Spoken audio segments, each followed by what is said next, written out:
السلام عليكم ورحمة الله وبركاته.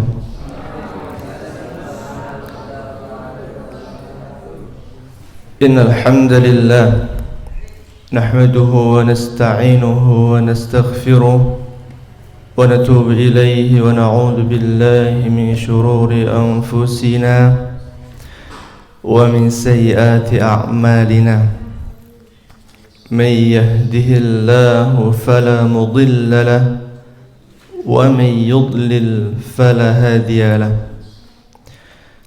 أشهد أن لا إله إلا الله وحده لا شريك له وأشهد أن محمدا عبده ورسوله. اللهم صل وسلم وبارك على نبينا محمد وعلى آله وأصحابه ومن تبعهم بإحسان إلى يوم الدين. Alhamdulillah, syukur kita panjatkan kepada Allah Subhanahu wa Ta'ala yang telah mengumpulkan kita di tempat yang mulia pagi ini dalam rangka menuntut ilmu, sebuah amal yang luar biasa yang menyebabkan rahmat Allah turun, malaikat turun, dan bapak ibu yang hadir di sini disebut-sebut oleh Allah di depan para malaikat. Maka ketika Allah telah menjanjikan dengan balasan begitu, mari kita ikhlaskan niat-niat kita, dan syukur kita minimal kita ucapkan dengan hamdalah bersama alhamdulillahi rabbil alamin. Yang kedua, salawat dan salam semoga senantiasa Allah limpahkan, Allah curahkan kepada uswah hasanah, manusia terbaik, teladan kita semua, Rasulullah Muhammad sallallahu alaihi wasallam, serta keluarganya, para sahabatnya, dan semua umatnya yang mengikuti petunjuk-petunjuk beliau. Baik, Bapak Ibu hadirin rahimakumullah, kita melanjutkan tentang kisah Nabi Adam. Kita kemarin sudah mempelajari tentang bagaimana awal mula penciptaan Nabi Adam dan sebagainya. Sekarang sampai kepada ada hadis yang mengatakan Nabi Adam itu sempat memberi nama anaknya dengan nama Abdul Harith. Abdu itu hamba, Al-Harith artinya singa, atau juga bisa berarti petani. Nah, seseorang yang diberi nama hamba petani atau hamba singa, tentu ini apa? Nama yang mengandung kesyirikan. Ada yang menyebutkan begitu, padahal nama yang boleh adalah Abdullah, Abdul Rahman, Abdul Ghafur, Abdul Quddus, Abdul Malik, Abdul Aziz, Abdul Rahim. Itu semua dengan nama-nama Allah. Kalau tidak dengan nama Allah, maka tidak boleh digabung dengan nama Abdu. Bagaimana teks hadisnya? Hadis ini mauquf, terputus kepada seorang sahabat, tetapi dalam meriwayatkannya sahabat ke bawah, tabi'in ke bawah. Di generasi yang paling bawah itu disebutkan sabda Rasulullah, maksudnya disebutkan Rasulullah berkata. Kalau bunyinya hadis adalah lamma waladat Hawa tawafa biha iblis. Ketika Sayyidah Hawa itu melahirkan, iblis itu sering mendatanginya. Wa kana la ya'ishu laha walad. Dan ketika itu anak Hawa tidak pernah hidup, lahir meninggal. Maka iblis mengatakan sammihi Abdul Harith, berilah nama Abdul Harith, hambanya singa. Fa innahu ya'ish, karena nanti dia akan hidup. Ini kata iblis. fasammathu Abdul Harith fa'asha. Maka kemudian Hawa memberi nama Abdul Harith, kemudian hidup. Wa kana dzalika min wahyi syaitan wa amrihi. Padahal itu adalah dari wahyu syaitan dan perintahnya. Nah, tetapi hadis itu dikatakan oleh Imam Tirmidzi hasanun gharib. Hasan tapi gharib, hanya dari satu jalur. Kemudian Ibnu Katsir mengatakan ini diriwayatkan secara mauquf, terputus, tidak tersambung sampai kepada Rasulullah sallallahu alaihi wasallam. Bahkan ini yang lebih jelas, lebih dekat, diambil dari Israiliyat. Jadi kalau ibu mendengar kisah itu tidak benar. Karena tidak masuk akal bagaimana seorang istri Nabi Adam yang Allah ciptakan itu untuk memakmurkan bumi, untuk memperbanyak keturunan, kok anaknya tidak hidup. Itu yang pertama. Yang kedua, kalau seandainya Nabi Adam dan Sayyidah Hawa itu benar-benar memberi nama Abdul Harith, maka ini sebuah apa? Sebuah kesyirikan. Dan telah masyhur bahwa awal mula kesyirikan terjadi di zaman Nabi, di kaum Nabi Nuh alaihi assalam. Begitu. Itu yang pertama.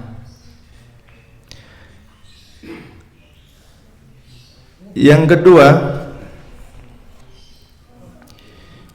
kisah Nabi Adam ketika menghibahkan atau memberikan sebagian umurnya kepada Nabi Daud. Nabi kita Muhammad sallallahu alaihi wasallam bersabda, "Awwalu man jahada Adam." Orang pertama kali yang mengingkari atau menolak atau menyangkal adalah Adam. Beliau mengatakan ini 3 kali. Awwalu man jahada Adam. Orang yang pertama kali ingkar kepada Allah itu Adam. Innallaha lamma khalaqahu masaha dhahrahu. Allah ketika atau tatkala menciptakan Adam itu mengusap punggung Adam. Fa akhraja dzurriyyatahu fa'aradahum alaihi. Kemudian ditampakkan di hadapan Nabi Adam anak keturunannya. Fara'a fihim rajulan yuzhir. Kemudian Nabi Adam melihat di antara anak keturunan yang Allah tambahkan itu ada seorang laki-laki yang bercahaya, berkilau, mengkilat. Faqala ay Rabb man hadha?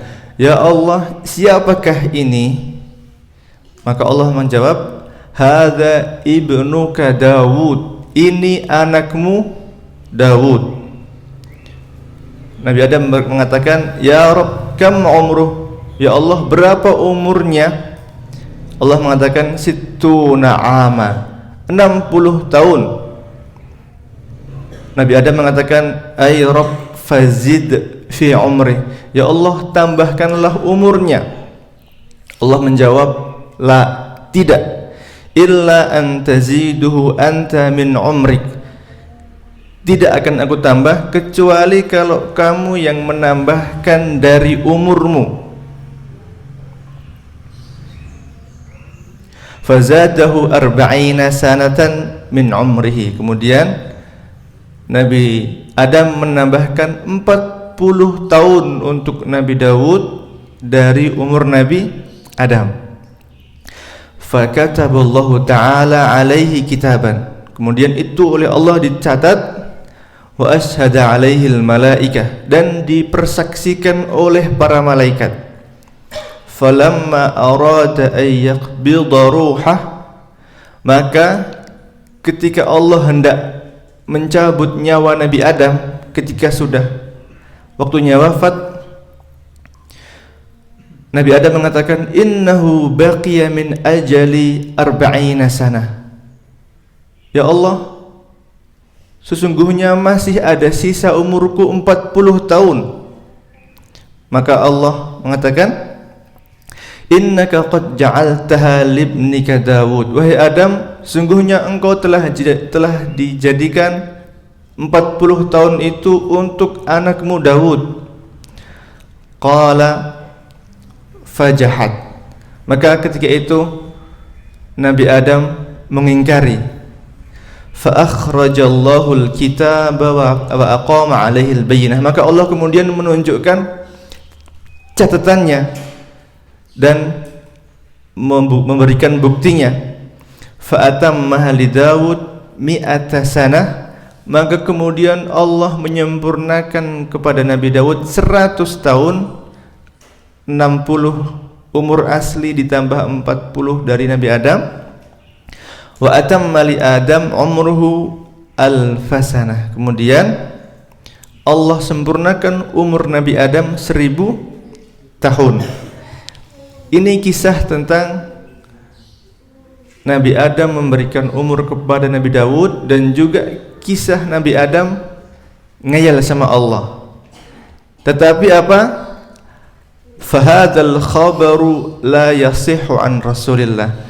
Cerita ini tidak sahih dari Rasulullah. Jadi nanti kalau mendengar cerita ini, kita sudah tahu bahwasanya itu tidak sahih. Bagaimana seorang nabi yang pertama kali Allah utus, dia berani ngeyel sama Allah Subhanahu wa ta'ala. Kenapa kok tidak sahih? Para ulama menyebutkan ini sumbernya melalui Ali bin Zaid, dan dia dituduh berakidah Syiah, sering membuat cerita yang menjelekkan para nabi. Bahkan tidak boleh Abul Bashar, bapaknya semua manusia, disifati dengan sifat yang ingkar, yang itu kita manusia biasa saja dicela apabila begitu. Maka ini Nabiullah, Nabi Allah, lebih lagi tidak mungkin berbuat seperti itu. Dan lagi ini sumbernya tidak sahih dari Rasulullah Muhammad sallallahu alaihi wasallam. Yang berikutnya kisah tentang tawasulnya Nabi Adam dengan nama Nabi kita Muhammad sallallahu alaihi wasallam. Ini juga tidak sahih. Bagaimana kisahnya? Nabi mengatakan, jadi semua kisah yang tidak sahih itu disandarkan kepada Rasulullah, padahal ini tidak. Dikatakan lamma iqtarafa Adam al-khati'ah, ketika Nabi Adam melakukan kesalahan, qala, ia mengatakan, ya Rabb, ay Rabb, as'aluka bihaqqi Muhammadin illa ghafartali. Ya Allah, aku meminta kepada Engkau dengan haknya, dengan keagungan nama Nabi Muhammad, illa ghafartali, yang mana pasti Engkau akan mengampuni aku. Faqala Allah, maka Allah mengatakan, kaifa arafta Muhammadan, bagaimana engkau tahu tentang Muhammad, walam akhluqhu ba'd, padahal saya belum menciptakannya. Faqala ya Rabb, Nabi Adam mengatakan, wahai Allah, li'annaka lamma khalaqtani biyadik wa nafakhta fiyya min ruhik rafa'tu ra'si fara'aitu ala qawaimal arsy maktuban la ilaha illallah Muhammadur Rasulullah. Nabi Adam mengatakan, ya Allah, karena ketika engkau menciptakan aku dengan tanganmu dan meniupkan kepadaku dari ruhmu, maka aku mengangkat kepalaku dan aku melihat di tiang-tiang arsy itu tertulis la ilaha illallah Muhammadur Rasulullah. Tidak ada Tuhan yang berhak disembah dengan benar kecuali Allah, dan Nabi Muhammad adalah Rasulullah. Fa'alimtu annaka lam tadaf ila ismik illa ahabbal khalqi ilaik. Maka aku mengetahui bahwasanya engkau tidaklah menyandingkan nama di samping nama engkau, namamu, kecuali itu adalah hamba yang paling engkau cintai. Faqala Allah, maka Allah menjawab, sadaqta ya Adam, innahu la ahabbul khalqi ilayya. Engkau benar wahai Adam, dia adalah betul-betul hamba yang paling aku cintai.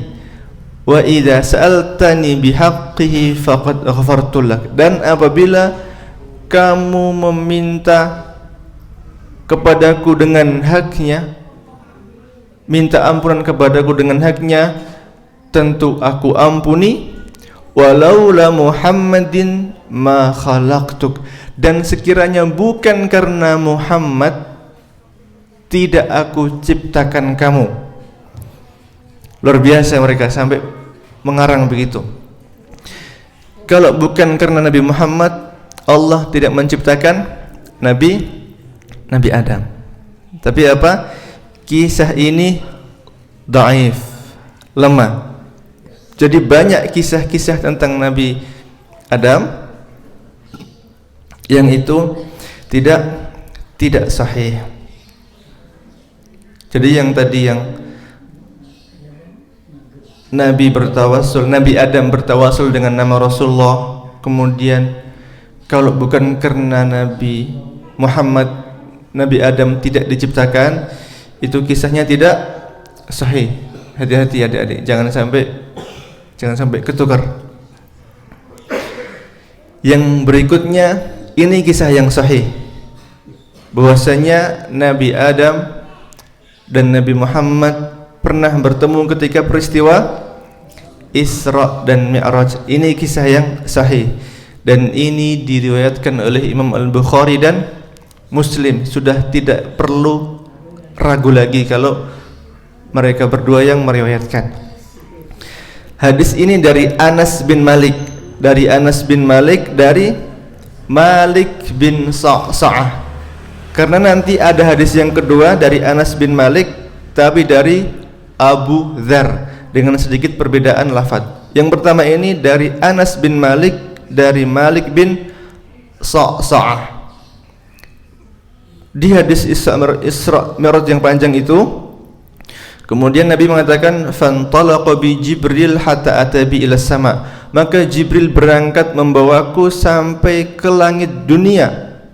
Fastaftaha faqil. Kemudian Jibril memohon untuk dibukakan, kemudian ditanya, man hadza? Siapa ini? Jibril mengatakan, Jibril. Maksudnya siapa ini yang pengen masuk? Jibril mengatakan, Jibril. Dan dikatakan, wa man ma'ak? Dan siapa yang bersamamu? Jibril menjawab, Muhammadun, Muhammad. Kemudian ditanya lagi, awaqad ursila ilaih? Apakah dia sudah diutus? Jibril menjawab, na'am, iya, sudah. Maka dikatakan, marhaban bihi wala ni'mal maji'u ja'a. Selamat datang untuknya, sungguh sebaik-baik tamu yang datang telah datang. Maka Nabi melanjutkan kisahnya, fafutihalana. Maka dibukakanlah pintu langit untuk kita. Falamma khalastu fa idza fiha Adam. Maka ketika aku selesai berhasil masuk, ternyata di langit dunia ada Nabi Adam. Maka malaikat mengatakan, hadza abuka Adam fasallim alaih. Ini bapakmu Adam, maka ucapkanlah salam untuknya. Sapa, disuruh menyapa. Fasalamtu alaihi, maka aku mengucapkan salam untuknya. Faraddas salam, maka Nabi Adam menjawab salam. Thumma qala, kemudian mengatakan, marhaban bil ibni salih wan nabiyyi salih. Selamat datang untuk putra yang saleh dan nabi yang saleh. Di kisah ini ada beberapa pelajaran bahwasanya Nabi Adam mengkonfirmasi atau memvalidasi, menyetujui kenabian Nabi Muhammad sallallahu alaihi wasallam dengan mengatakan bilib bin Nabi saleh, dengan nabi yang saleh, dan juga mengakui bahwasanya Nabi Muhammad adalah keturunan Nabi Adam, mengatakan bilib bin saleh, dengan anak yang saleh. Selamat datang wahai anak yang saleh dan nabi yang saleh. Dan itu kebanggaan bagi seorang ayah ketika punya anaknya saleh, bahkan menjadi nabi. Kalau kita saja di sini manusia biasa bangga kalau punya anak yang saleh, begitu. Kalau hadis yang lain masih dari Anas bin Malik tapi dari Abu Dzar, Nabi mengatakan fa'urija bi ila sama'id dunya, aku dibawa ke langit dunia. Falamma ji'tu ila sama' qila Jibrilu li khazinis sama', maka ketika sampai ke langit Jibril mengatakan kepada penjaga langit, bukalah. Maka ditanya, siapa ini? Dijawab Jibril. Apakah bersamamu seseorang? Dijawab, bersamaku Muhammad. Apakah sudah diutus? Sudah. Maka Nabi melanjutkan kisahnya, falamma futiha alaunas sama'id dunya, maka ketika langit telah dibuka, kita memasukinya, fa idza rajulun qa'id, ternyata di situ ada seorang laki-laki yang sedang duduk, ala yaminihi aswadah wa ala yasarihi aswadah, di samping kanannya ada segerombol umat yang besar, yang di samping kirinya juga ada segerombolan umat yang besar. Wa idza nadhara qibala yaminihi dhahak, apabila dia menoleh ke kanan dia tersenyum ketawa. Wa idza nadhara qibala shimalihi baka, dan apabila dia melihat ke kiri dia menangis. Maka kemudian orang itu mengatakan marhaban bin nabiy saleh, selamat datang kepada nabi yang saleh, wali bin saleh, dan putra yang saleh. Qultu li Jibril, aku bertanya kepada Jibril, man hadza, siapa ini wahai Jibril? Jibril menjawab, hadza Adam, ini Adam. Wa hadhil aswadah, dan gerombolan yang banyak ini, an yaminihi, dari sisi kanannya, wa an shimalihi, dan dari sisi kirinya, nasmu banihi, itu perwujudan dari anak keturunannya. Fa ahlul yamini minhum ahlul jannah, yang golongan kanan itu mereka penduduk surga. Wal aswadatul lati an shimalihi ahlun nar, dan golongan kelompok yang di kiri itu penduduk neraka. Fa idza nadhara an yaminihi dhahak wa idza nadhara an shimalihi baka. Maka Nabi Adam ketika melihat ke sisi kanan tersenyum, ketawa, gembira. Kalau melihat ke kiri beliau menangis. Ini kisah sahih pertemuan Nabi Adam dengan Rasulullah Muhammad SAW. Tetapi ini terjadi ketika Rasulullah di mi'rajkan ke langit. Berarti itu setelah Nabi Adam wafat. Kok bisa ketemu? Ini semua di bawah kehendak Allah Subhanahu wa ta'ala. Entah betul-betul Nabi Adam Allah bangunkan beserta jasadnya full, atau hanya ruhnya saja. Tetapi kalau Rasulullah Muhammad SAW dinaikkan ke langit dunia, itu dengan jasadnya sempurna, utuh, begitu. Nah, kalau di sini tidak disebutkan apakah itu Nabi Adam jasadnya utuh atau hanya ruh saja. Tetapi intinya Nabi kita Muhammad SAW bertemu. Adapun berapa umur Nabi Adam ketika wafat dan di mana dikuburkan, maka ini tidak ada berita yang sahih dari Rasulullah Muhammad SAW yang menjelaskan di mana beliau meninggal, di mana beliau dikuburkan, dan ilmu tentang itu semua indallahi ta'ala. Hanya Allah yang tahu. Baik, yang berikutnya. Nabi Adam alaihissalam itu pernah berdebat dengan Nabi Musa, yel-yelan. Hadis ini sahih dari Imam Al-Bukhari dan Muslim. Dari Abu Hurairah radhiyallahu anhu, Nabi sallallahu alaihi wasallam bersabda, "Hajja Musa Adam." Nabi Musa mendebat Nabi Adam. Faqala lahu, dan Nabi Musa mengatakan kepada Nabi Adam, "Antal lati akhrajtan nasa bidzambik." Wahai Adam, engkau yang telah mengeluarkan manusia dengan dosamu. Minal jannah, dari surga. Fatas wa asqaitahum, dan engkau buat mereka bersusah payah di dunia. Kalau di surga kan makan sebanyak apapun tidak buang kotoran. Kemudian apalagi? Sudah tidak diperintahkan untuk beribadah. Begitu. Intinya Nabi Musa bilang begitu. Wahai Adam, engkau yang telah mengeluarkan manusia karena dosamu dari surga, dan engkau buat mereka kesusahan. Maka Nabi Adam menjawab, "Ya Musa, wahai Musa, antal ladzi istafaka Allah bi risalatihi wa bi kalamihi." Wahai Nabi Musa, engkau yang telah Allah pilih dengan risalah, bahkan dengan firman-Nya. Bahkan Nabi Musa diajak berbicara langsung oleh Allah. Wa kallamallahu Musa taklima. Allah mengajak berbicara Nabi Musa dengan betul-betul berbicara. Atalumuni ala amrin qad katabahu Allahu alayya qabla an yakhluqani.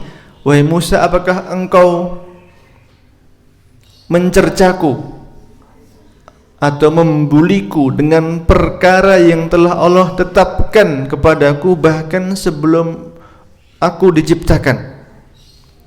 Au qaddaruhu alai, atau itu sudah Allah takdirkan untukku qabla an yakhluqani, sebelum Allah menciptakanku. Qala Rasulullah, maka Nabi kita Muhammad SAW ketika menceritakan itu, fahajja Adam Musa, maka Nabi Adam memenangkan perdebatan dengan Nabi Musa. Di hadis tadi ada satu pelajaran yang bisa kita ambil, bahwasanya para ulama menjelaskan tidak boleh kita beralasan dengan takdir ketika kita melakukan maksiat. Misalkan ada orang berzina, atau minum khamr, atau berjudi, atau mencuri, kemudian ketahuan atau tertangkap, dia mengatakan, ini sudah takdir untuk saya, ini sudah Allah takdirkan. Tidak boleh. Kalau maksiat yang seseorang di situ bisa memilih, mau memilih A atau memilih B, maka dia tidak boleh berlandasan takdir. Tetapi kalau perkara yang di luar kemampuannya, seperti dia tidur sudah pasang alarm, tapi ternyata tidak dengar, kemudian bangunnya telat dari sholat, nah ini apa? Takdir. Dia boleh mengatakan qaddarallahu wa ma syaa fa'al. Allah telah mentakdirkan, dan apa yang Allah kehendaki bisa terjadi. Atau dia sudah berhati-hati naik motor, sudah berhati-hati di pinggir, lengkap, surat-surat lengkap, helmnya full, sudah hati-hati, tapi yang lawan arah atau orang lain tidak hati-hati, dia tertabrak. Nah, ini dia bisa mengatakan takdir. Tapi kalau dia ugal-ugalan, kebut-kebutan, nggak pakai helm, kemudian di tengah, kemudian dia nabrak orang, maka itu tidak bisa dikatakan takdir, karena itu atas kelainan diri sendiri. Begitu. Jadi kalau kita telat bangun sholat atau misalkan puasa lupa, nah lupa juga di luar kemampuan manusia, itu baru bisa mengatakan takdir. Tapi kalau sengaja tidak puasa dan mengatakan ini takdir Allah, saya belum bisa berpuasa, itu bukan takdir, itu pilihan yang kamu pilih. Begitu. Baik, ini juga telah Nabi kita Muhammad sallallahu alaihi wasallam siratkan di hadisnya yang berbunyi al-mu'minul qawiyyu khairun wa ahabbu ilallah minal mu'minid dha'if. Seorang mukmin yang kuat itu lebih baik dan lebih Allah cintai dibanding seorang mukmin yang lemah. Wa fi kullin khair, dan di setiap itu baik lemah maupun kuat ada kebaikan. Ihris ala ma yanfa'uk, maka bersemangatlah, seriuslah untuk semua perkara yang bermanfaat untukmu. Wasta'in billah, dan mintalah pertolongan kepada Allah. Wala ta'jiz, dan jangan kamu bermalas-malasan atau kamu lemah. Yang kita garis bawahi adalah perintah Nabi, ihris ala ma yanfa'uk, bersemangatlah untuk semua perkara yang bermanfaat untukmu. Wa in asabaka syai'un fala taqul, dan apabila menimpamu suatu perkara maka jangan katakan lau anni fa'altu kadza wa kadza wa kadza, sekiranya aku melakukan ini tentu akan begini dan begini. Nah, tidak boleh kalau seseorang sudah berbuat untuk semua perkara yang bermanfaat, jadi dia bukan berbuat maksiat tapi berbuat kebaikan, perbuatannya semua hal yang bermanfaat, tidak ada perbuatan yang sia-sia. Kemudian dia tertimpa sesuatu, maka dia enggak boleh mengatakan sekiranya saya tadi begini tentu akan begini, itu enggak boleh. Tetapi katakanlah qaddarallahu wa ma syaa fa'al, apa yang telah Allah takdirkan dan Allah kehendaki itu yang terjadi. Fa inna law, karena kata kalau atau sekiranya, tuftahu amal syaitan, karena itu membuka amal syaitan. Yang paling ringan entah seseorang bisa kemudian menyesal berlarut-larut dan sekiranya, dan yang selainnya. Tapi kalau dia sudah berbuat yang baik, sudah memohon kepada Allah, kemudian tertimpa sesuatu, nah di situ dia baru boleh mengatakan qaddarallah, ini sudah takdir dari Allah. Berbeda kalau dia perbuatannya enggak bermanfaat, senda gurau, main-main, kemudian maksiat, maka dia enggak boleh mengatakan qaddarallah. Begitu. Maka tadi kisah Nabi Musa dan Nabi Adam itu kata Rasulullah, Nabi Adam akhirnya memenangkan perdebatan karena Nabi Adam memakan buah yang dilarang itu karena lupa. Allah mengatakan dalam surah Taha, wa laqad ahidna ila Adam, sungguh kami telah memegang janji kepada Nabi Adam min qabl, sebelumnya. Tetapi apa? Fanasiya, dia kemudian lupa, walam najid lahu azma, dan kami tidak mendapatinya dia berkeinginan yang kuat. Maka sesuatu yang manusia lupa itu Allah ampuni, dan tidak sengaja Allah ampuni. Seperti Nabi Musa ketika memukul seorang Mesir, dia memukulnya tidak sengaja, tidak berniat membunuh, tapi karena pukulannya keras sampai meninggal, Allah tidak menghukum Nabi Musa. Maka seolah-olah Nabi Adam mengatakan kepada Nabi Musa begini, wahai Musa, saya tidak mengeluarkan kalian dari surga, tetapi yang mengeluarkan kalian adalah Allah yang memiliki peraturan mengeluarkan karena aku memakan dari pohon yang dilarang, dan aku telah memakan darinya karena lupa. Itu mungkin seperti kita puasa gitu, nggak boleh orang yang berpuasa makan di siang hari. Kita sudah tahu itu nggak boleh, sudah tahu, paham. Tapi karena terbiasa makan, akhirnya makan lupa. Begitu. Kurang lebih mungkin begitu. Tetapi kalau Nabi Adam ini memang sudah ditakdirkan dan ini ada hikmahnya. Ada hikmahnya. Maka beliau ketika menjelaskan hadis tadi mengatakan, seolah-olah Nabi Adam mengatakan, bukan aku yang mengeluarkanmu, tetapi Allah telah menakdirkan ini sebelum aku diciptakan. Apakah engkau membuliku, mencercaku kepada perkara yang aku tidak memiliki campur tangan pun, selain aku dilarang memakan buah itu dan aku memakannya. Dan keluarnya dari surga itu adalah hukuman dari kesalahanku, bukan dari perbuatanku.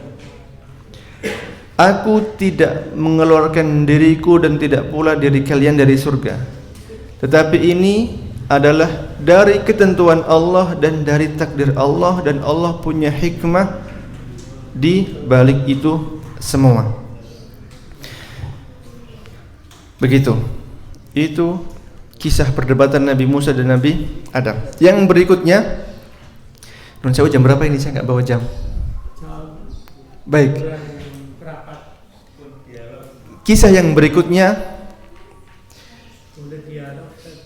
nanti 5 menit terakhir, masih ada satu hadis ini dari Abu Hurairah.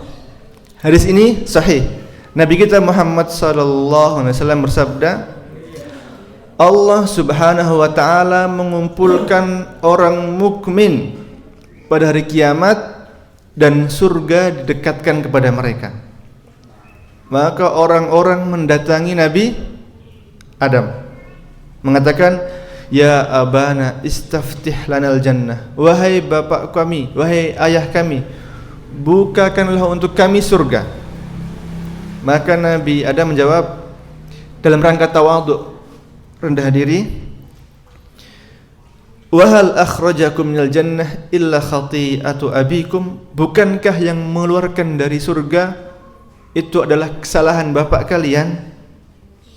Lastu bisahibi dzalik, aku tidak berhak untuk itu. Idhabu ila ibni Ibrahim khalilillah, pergilah kepada Nabi Ibrahim, kekasih Allah. Maka kemudian mereka mendatangi Nabi Ibrahim.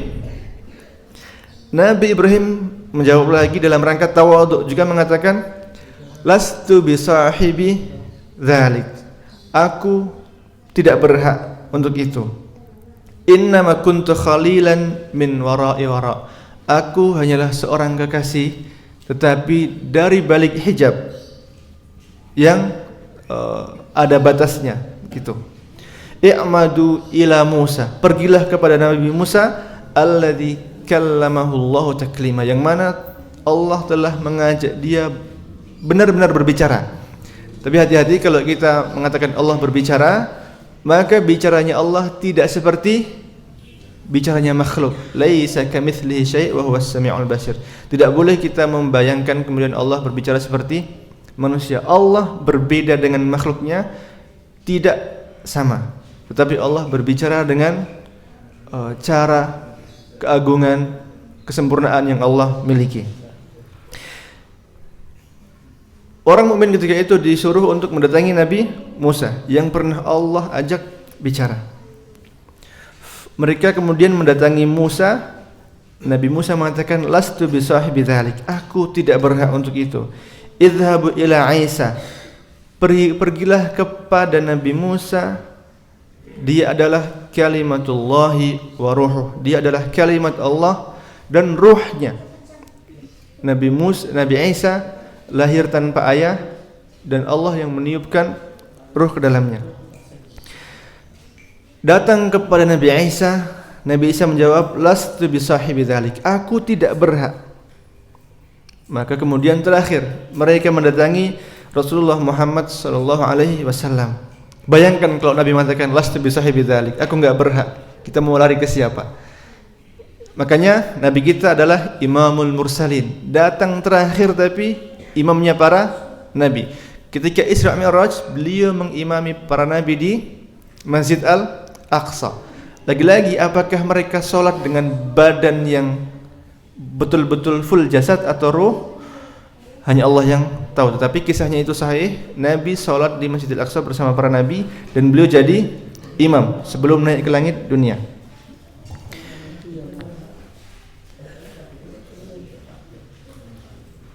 Maka mereka datang kepada Rasulullah Muhammad, maka Nabi berdiri memohon untuk dibukakan, dan dibukakanlah surga. Wa tursalul amanatu warrahim fataqumani janabati sirat yaminan wa shimalan. Maka kemudian amanah dan hubungan keluarga, hubungan rahim itu diutus, didekatkan untuk ditaruh di samping sirat, di samping jembatan. Sebagai apa? Sebagai saksi nanti yang lewat itu, apakah dulu dia menjaga amanah, apakah dulu dia betul-betul menyambung tali silaturahim atau memutus dan sebagainya.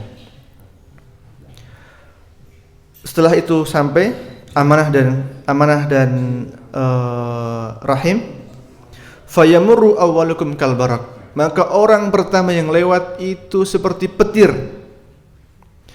Nabi Abu Hurairah bertanya, wahai Rasulullah, bagaimana itu seperti petir? Nabi mengatakan, alam tarau ilal barqi kaifa yamurru wa yarji'u fi tarfati ain.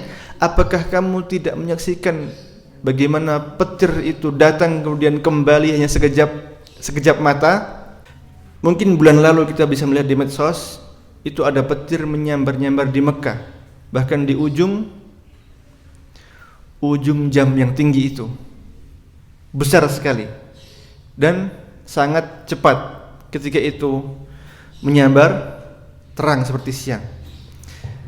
Nah, orang yang pertama lewat di sirat, kata Rasulullah, seperti petir, cepat sekali. Tsumma kamarrih, kemudian yang kedua, yang berikutnya seperti berjalannya angin. Summa kamarrit tayr, kemudian seperti terbangnya burung. Wasyaddir rijali tajri bihim a'maluhum, dan cepatnya orang lewat di sirat itu tergantung amalannya masing-masing.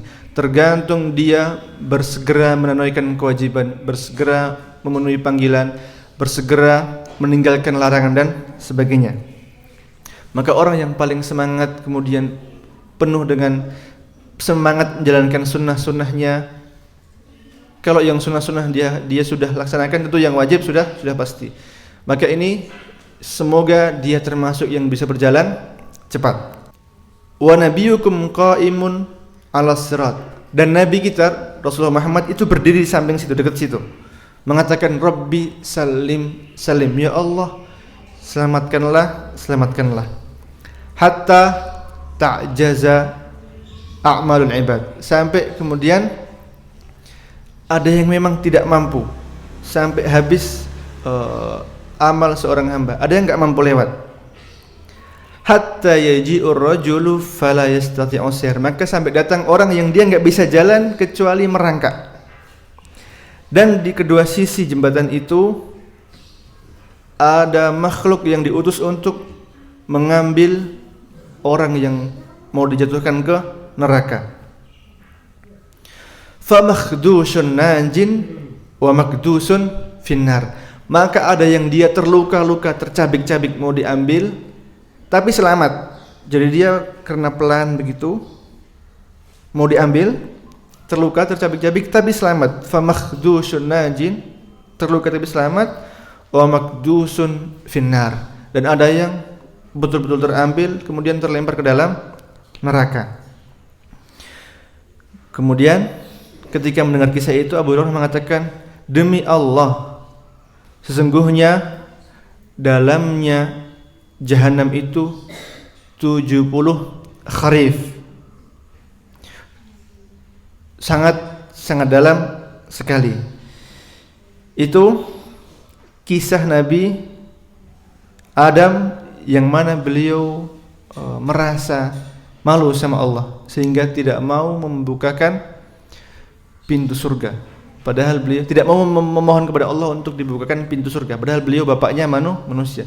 Beliau merasa malu, kemudian putra-putranya tawadhu, lemah, berendah hati, hingga sampai kepada Rasulullah Muhammad sallallahu alaihi wasallam.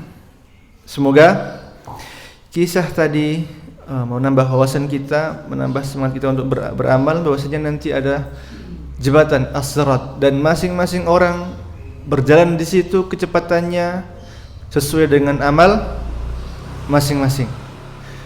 Jadi mudahnya amal kita sekarang adalah bahan bakar untuk kita lewat di jembatan itu.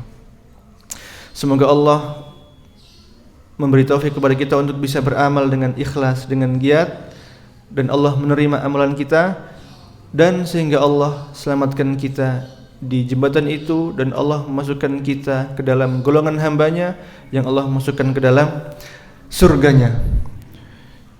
Masih ada 7 menit, apabila ada pertanyaan